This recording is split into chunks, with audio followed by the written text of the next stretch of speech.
Jaime Marcos to probe alleged US campaign versus Sinovac. Binabalik niyo yung pandemic. Bakit? Ano meron dito sa Sinovac na to? Nagulat ako kanina. Isip-isip ko, wait lang, ano meron dyan sa Sinovac na yan? Tapos na ang pandemic, wala nang nagbabaksin, wala na yan. Oo, wala na yan. Goodbye na yan. Tapos all of a sudden, biglang may puputok na ganitong issue. Oh, yan sabi ni Aimee Sayad. Kung kayo po ay nasa US, UK, Canada, Italy, France, Spain, Ireland, and Belgium, ay pwede na po ay magpadala na inyong mga remittances sa Pilipinas gamit po ang Sendwave. Ang gagawin nyo lang ay download ng app, kuha kayo ng account, at lagay nyo ba ang account details nyo at pwede na magpadala sa GCash, Cash Pickup at iba't ibang mga bangko sa bansa. At kapag ginamit nyo pa ang promo code na Coach Jared, Jarn, ay makakuha pa kayo ng karagdagan $20 free credit. Kaya gamitin na si Sendwave for all of your remittance needs. Sabi, speaking to reporters in an ambush interview on Tuesday, Marcos said she was saddened by the reports of alleging that the US military led such operations during the pandemic. Marcos was pertaining to a Reuters story published mid-June, which indicated that US officials supposedly launched the campaign as a payback for Beijing's efforts to blame Washington for the pandemic. Oo, ito raw yung balita ni Reuters. Oo.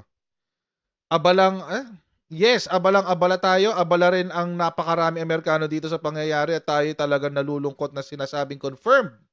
Sa sinasabing confirmed report, quote-unquote, na hindi naman itinatanggi ng Pentagon na talagang ginawa nila ito para siraan yung kanilang mga kaaway na Chinese. May pagtatanggol talaga sa Chinese si Aimee.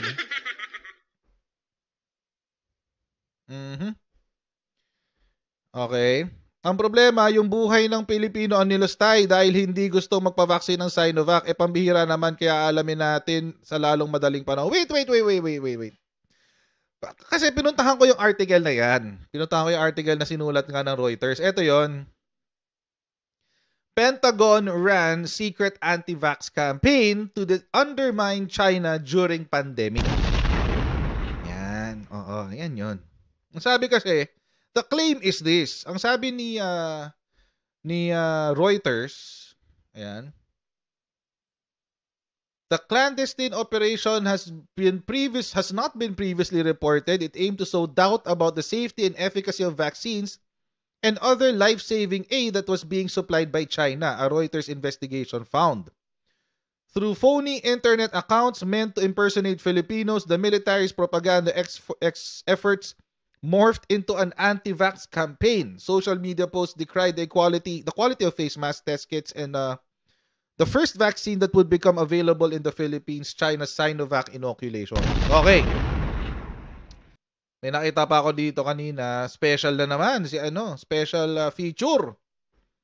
Ayan mga special feature. Ayan si Digonggong. Ayan, special feature si Digonggong. Ito yung nag-utos siya na kung hindi kayo magpapabaksin, i-injectionan ko kayo ng tawag doon. Yung pangkabayo. Ano bang gamot yun? Basta yun. Ivermectin. Ayun.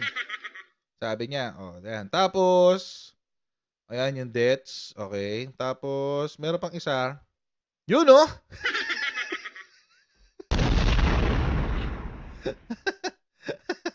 Baka pamatay daw sa daga, sabi ni Tonya.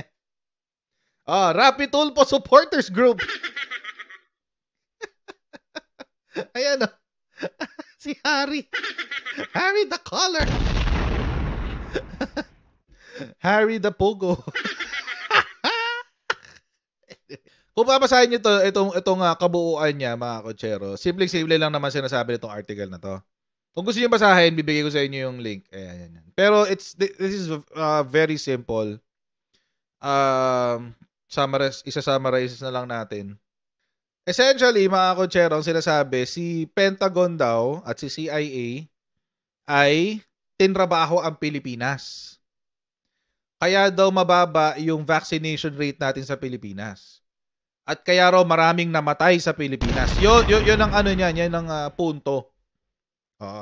Maraming namatay sa Pilipinas during the pandemic dahil binola daw at tinakot daw ng Amerika ang mga Pilipino through through this anti-vaccine campaign. Yun. At yun, nag-cite sila ng maraming examples. Ito raw yung mga halimbawa ng mga propaganda, etc. etc. Kung gusto nyo basahin yan, pinadala ko naman yung link. Kayo na bahalang tumingin.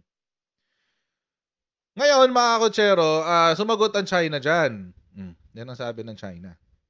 Chinese Embassy in the Philippines accused the US military of hypocrisy, malign intention, and double standards in response to a report of secret US campaign to undermine confidence in the Chinese vaccine and other aid during the COVID-19 pandemic.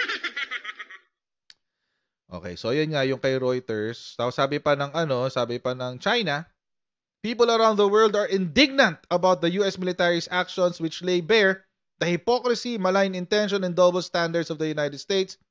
While talking about respecting human rights, the United States does just the opposite regarding the fundamental human rights of life and health of the Filipino people. Uy!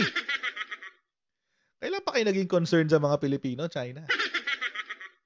Kailan pa kayo nagkaroon ng respeto sa human rights? Baka nakakalimutan yung mga Falun Gong. Baka nakakalimutan yung mga Uyghurs. Yan tayo eh. Kailan pa kayo nagkaroon ng concern sa mga Pilipino? Alam nyo mga kutsero, hindi naman sa inaano natin si Reuters. I'm sure probably they did their work. Ay, probably talaga yun. Kasi hindi ako sure eh. Probably they did their work.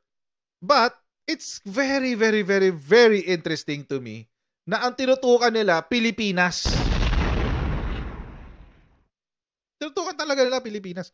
Of all the many countries na ino-operate ng Amerika, ang tinutukan talaga ni Reuters, Pilipinas. Pilipinas ang tinira ni Reuters. Tapos, ang pinapalabas pa dito, mga kutsero, sa article nito ni Reuters,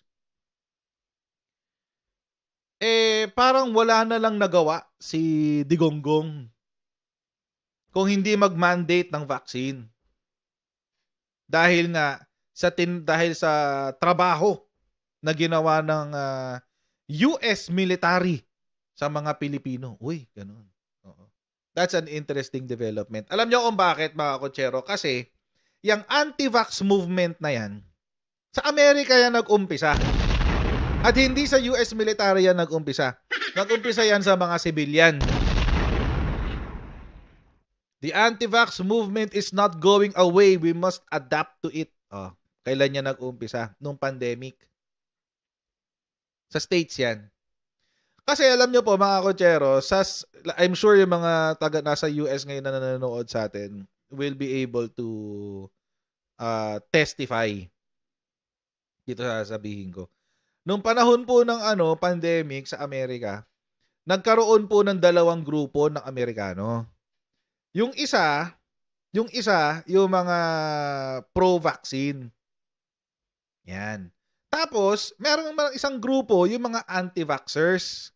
Yung mga anti-vax, mga kutsero, sila yung mga ayaw nila nung dinidiktahan ng gobyerno kung paano nila ihahandle ang kanilang katawan. So, pero alam nyo, mga kutsero, wala namang masama sa ginagawa ng mga anti-vaxxers kung tutuusin. Ang gusto lang nila, mga kutsero, hindi i-mandate. Wag gawing mandatory. Kasi dito sa Pilipinas, ginawa mandatory. Tapos, sa States, hindi ko alam, naging mandatory ba sa inyo? Parang hindi naman yata naging mandatory sa US. Pero, merong mga anti-vaxxers. Isabihin, huwag nyo ang pakilaman. Huwag nyo kayong pakilaman. Kung magva-vaccine kami, magva-vaccine kami. Kung ayaw namin mag-vaccine, hindi kami magva-vaccine. Ganon sila. It's not about anything else. It's about freedom of choice. Yun yung pinaglalaban ng mga anti-vaxxers eh. So, essentially, mga kutsero, wala namang masama doon. 'Di ba? Wala namang masama doon. It's freedom of choice. It's my body. Hindi naman kayo magsasuffer kapag kapag nagkaroon ng naging ano, masamang epekto sa katawan ko yung vaccine, eh. 'Di ba? Hindi naman ano, hindi naman kayo magsa-suffer. So, kung ano yung ilalagay ko sa katawan ko, may karapatan akong desisyonan 'yan. 'Yon. Gano'n yung nangyari sa anti-vaxxers nung panahon niya nung pandemic. Ngayon, nagtataka ako bakit yung konsepto ng anti-vax biglang pinasok ng Reuters sa Pilipinas. And how convenient.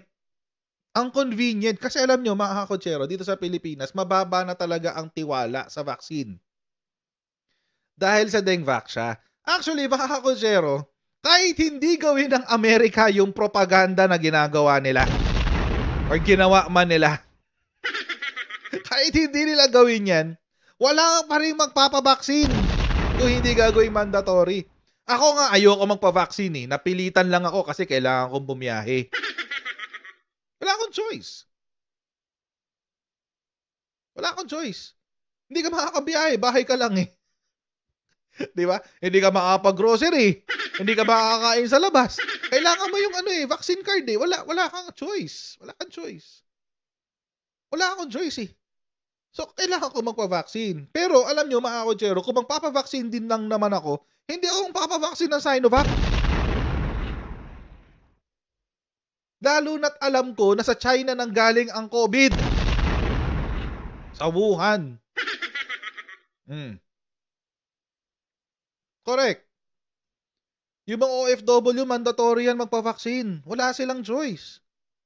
Yung mga sasakay na eroplano, kailangan ka naka-vaccine. Pero, take note. Take note. Yung vaccine ng international flights, hindi pwede si Sinovac, hindi pwede si Sputnik, hindi pwede si, Sinopharm? Sinovac, Sinopharm, hindi pwedeng China or Russian vaccine. Kailangan Western, Moderna, J&J, Pfizer, Novavax, etc. Yun lang ang pwede. Noong pandemic. So ako, gladly, thankfully, Pfizer yung naano sa akin. Ayan, Astra pa pala, AstraZeneca. Tawag dito. Thankfully, ako, Pfizer ang nakuha ko. Thankfully. Misis ko, Moderna. Basta yung one-time vaccine lang. J&J yata yun eh. Yung one-time lang. Ako, thankfully, yung Moderna, yung one jab. Ayun, yung Moderna. Kasi pinapili kami. Ano ba talaga? Moderna o J&J? Basta yung one time lang na yung one time lang na vaccine. Anyway, ako Pfizer, thankfully. Pinapili ako eh. Ano pong gusto nyo? Pfizer or Sinovac? Pfizer po, ma'am. Sabi ko sa nurse, ma'am, Pfizer po. Huwag nyo po ako injection na galing China! China fix everything. Alam niyo, si China Observer, ang tindi ni China Observer, mga kotsero. Pati yung China fix everything, pinost na niya. Grabe to si China Observer. Anyway. So, yun. Thankfully, available nun yung Pfizer. And ang sabi pa nga nun, kung hindi ka, kung ano yung unang tuturo ko sa'yo, yun na rin yung kasunod. Wala ka ng ibang choice. Kasi Pfizer lang para nakalock in ako sa Pfizer. Nakalock in ako sa Pfizer. So, yun. But I digress, no? The reason behind the vaccine fears ng Pilipinas during that time was Dengvax siya. It's not the CIA. Wala nga tayong pakialam kay Pentagon tsaka kay CIA. Wala nga tayong paki. Iniisip ko nun, Dengvax siya, baka ma-Dengvax siya ako. O kaya baka after 1 week, zombie na ako. Zombie apocalypse na pala. Ganon. Saan na yun? The success of vaccination campaign as a public intervention hinges upon individual action to achieve collective or herd immunity. This might as well be called social solidarity, something the Philippines once held as a matter of pride. Noong 2015, tayo may pinakamataas na vaccine rates sa buong mundo. This changed drastically when the Dengvaxia controversy erupted. See? Walang kinalaman si Pentagon sa ating pagiging anti-vax. Anti-vax. Walang kinalaman si Pentagon diyan. At kaya maraming namatay at maraming hindi nagpa-vaccine dahil dito sa Dengvaxia. Kaya natatawa nung binabasa ko yung article, natatawa na lang ako na ine-exaggerate nila yung involvement ng Pentagon, which by the way, the Pentagon did not deny. In fact, sinabi pa nga ng Pentagon, itutuloy talaga namin yan. Sabi ng Pentagon. Hindi nila dininay at itutuloy doon nila yung kanilang operations na ganyan. Sabi nila. Ngayon, mga kotsero, even if that is the case, o sabihin na natin na ganun nga yung naganap. Diba? Wala tayong tiwala sa vaccine dahil sa Dengvaxia. At nang puwersa tayo na magpa-vaccinate. Bakit pa rin pinili ng mga Pilipino, bakit pala hindi rin pinili ng mga Pilipino ang Sinovac? Kasi mga kotsero, ito Sinovac ba't hindi pinili ang Sinovac? Kasi, according to the World Health Organization, ang efficacy rate ng Sinovac ay nasa 50%. Ayun, no? Ang efficacy rate ng Sinovac ay nasa 50.4% for preventing symptomatic infection. Symptomatic. Ibig sabihin, magkakasakit ka pa rin. 50-50 ka, boy. Magkaka-COVID ka pa rin. 50-50 ka, boy. And effectiveness of 67%. According to a real-world study in Chile. So, dalawang study to, isa sa Brazil, isa sa Chile, isa 50%, isa 67%. Hindi mo kailangan siraan si Sinovac. Kahit na ginawa yan ng US military at ng Pentagon, yung nagkalat sila ng information tungkol sa Sinovac, na at hindi effective ang Sinovac, etc., etc. Totoo naman eh. Totoo naman eh. Kaya nga nagka-problema pa rin sa China, di ba? Ang tagal ng COVID sa China. Hanggang ngayon may COVID pa rin sa China. Hanggang ngayon. Alam nyo ba, tapos na sila sa COVID? Hindi pa. Sa kanila nga nanggagaling yung mga bagong strain. Ngayon, may bago na naman. Flirt COVID. The flirt strain. Kung meron kang ganitong klase, 50%, tsaka 67%, ano yan? Placebo? Placebo yan?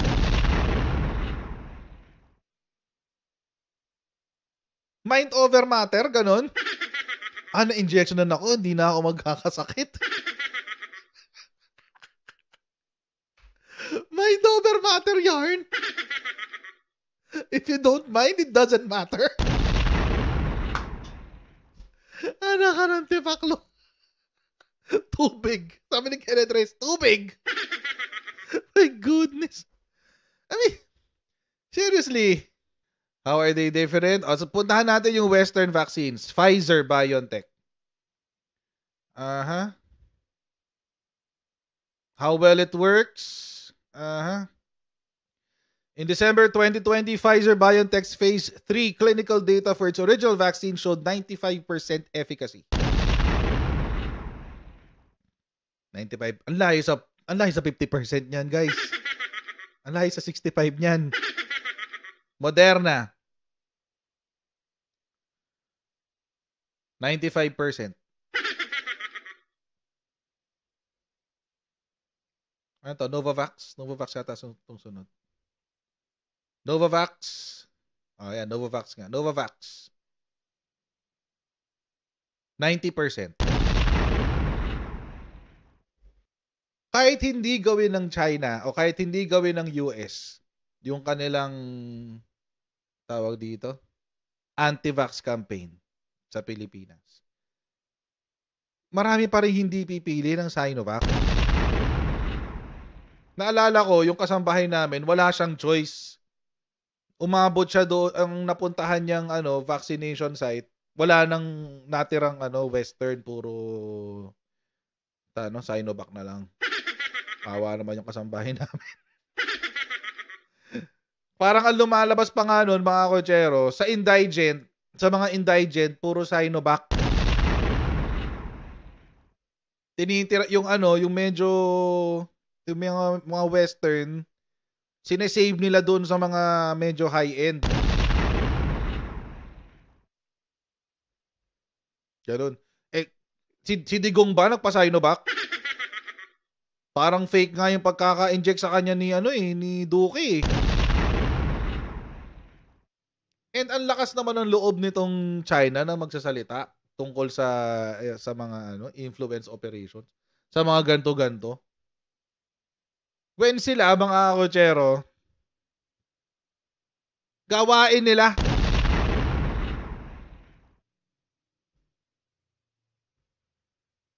Gawain nila yun eh. Di ba nga last year, 400 na fake accounts ang tinanggal ng Meta dahil nga reported na fake accounts. At yung mga fake accounts, mga kotsero, ang pinupush nila yung pro-China narrative. May Scott Ritter pa. Oh. Diba? Baka nakalimutan nila si United Frontwork, kung saan kasapi yung tatay ni Alice Go. Former mayor, suspended pala. Suspended Mayor Alice Go. Baka nakalimutan nila. Nakalimutan na ba nating lahat yung trabaho ni United Frontwork? Google nyo, United Frontwork Department. Yan yung propaganda machine ng Chinese Communist Party. Embedded yan sa lahat ng bansa. Embedded yan. Ibig sabihin, nandoon ka. Nandoon sila. Sleeper sila sa loob ng mga iba't ibang grupo, iba't ibang sektor, iba't ibang bansa, iba't ibang organisasyon. Lahat sila nandoon. Sa press, lahat. Kaya hindi ako magtataka kung yung sumulat nito, possibly, will have, kapag inimbestigan nyo pa ng kaunti, will have a connection to UFW.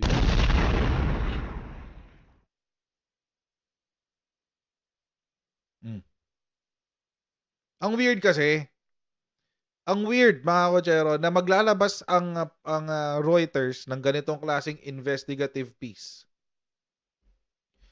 Tapos, ito yung ang tinarget nila, yung Philippines, tapos sa kasagsagan pa na kung saan may issue ang Pilipinas sa West Philippine Sea. At ang pinakamatindi nating kakampi is si Amerika. Parang pinapalabas ng nitong article na to, uy, mga Pilipino, huwag kayo magtitiwala kay Amerika, inutukay niyan doon sa vaccine. Ganun kasi yung dating. As if mauuto tayo nitong mga to. Inumpisa, alam nyo, parang nag-iba lang ng strategy si China eh. Nung una, ang ginagamit nila, mga Filipinos. Nabanggit ko na to nung Sabado eh. Una, ang ginamit nila, mga Filipinos, yun, sila Sas, sila Digong, Harry Roque, etc.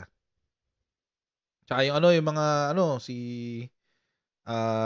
tama to? Ana Malindog Uy, sila pa ba yung isa, yung lalaki? Chu Laurel. Yan yung mga yan. Tsaka yung grupo nila, yung Manila Bricks. Bricks Manila pala. Yung grupo nilang yun, yung sa kapihan na yun. Yun ang una nilang ginamit, mga kapwa Pilipino. Tapos ngayon, gumraduate. Oo, gumraduate sila. Saan naman sila gumraduate? Sa mga naman, sa mga western naman na kanilang inaabot. Scott Ritter, Senator Black, or former Senator Black. Ngayon, Reuters. Nag-e-escalate mga kotsero. Pansinin nyo, nag-e-escalate lahat ng diskarte ni China. Yan, sila Tiglaw, sila si Martin Andanar. Happy pa si Martin Andanar. Nag-post pa Si Martin Nag-post pa si Martin after 1 year, so happy. Ganun siya. What's next?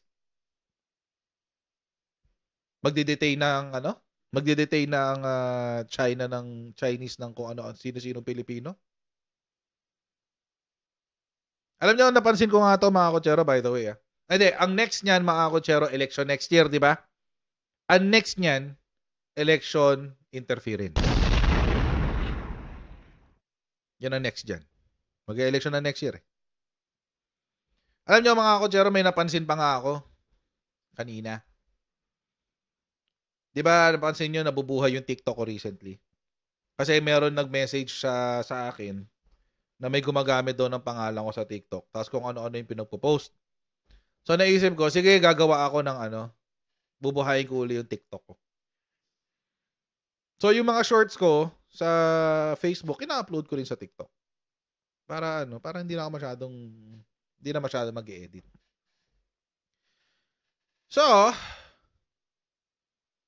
what happened? May napansin ako kanina. May mga specific videos ako na hindi what do you call this? Restricted. Naka-shadow ban.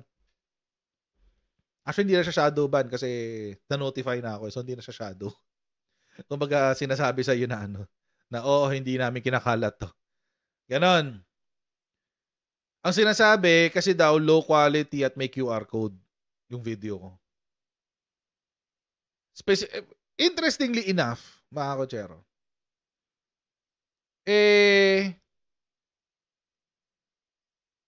karamihan nung mga videos ko na yon, nung mga hindi nila kinakalat, tungkol kay Sarah. Interestingly enough. Lahat ng mga birada ko kay Sarah. Karamihan. Yun yung naka-shadow ban. By the way, mga kotsero, TikTok is owned by ByteDance. Si ByteDance is a company under the Chinese Communist Party. Ito, not eligible for recommendation daw, sabi. Ayan. Si Sarah yung picture dyan, di ba? Yan. Isa. Ito pa, isa. Sana. Yan, basta kay Sarah din yan. Not eligible for recommendation. Si Sarah din yan. Ito isa kay Baste. Interestingly enough, kasama si Baste. An original, low quality, and QR code content. Yun ang sinabi. Wala rong creative edits, etc. Unoriginal kasi kinuha daw sa ibang platform. Ako pa rin to Okay, so mga kotsero, maraming salamat sa inyo patuloy na magsuporta sa ating channel. Huwag niyo pong kalimutan mag-like, mag-share, at mag-subscribe sa ating Coach Chad YouTube channel. Pa-follow tayo sa ating Facebook page para lagi updated sa mga ganap dito sa aking channel. And I'll see you in my next Coach Chad Live. God bless. See you next time, guys. Bye.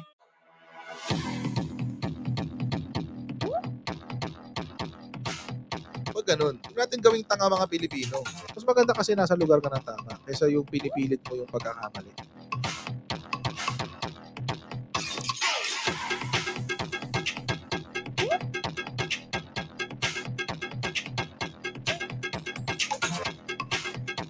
Are they willing to go that far? Hindi makakalimutan ng Pilipino yan hanggat di nasasagot niya. Sino ngayon nagsasabi ng totoo?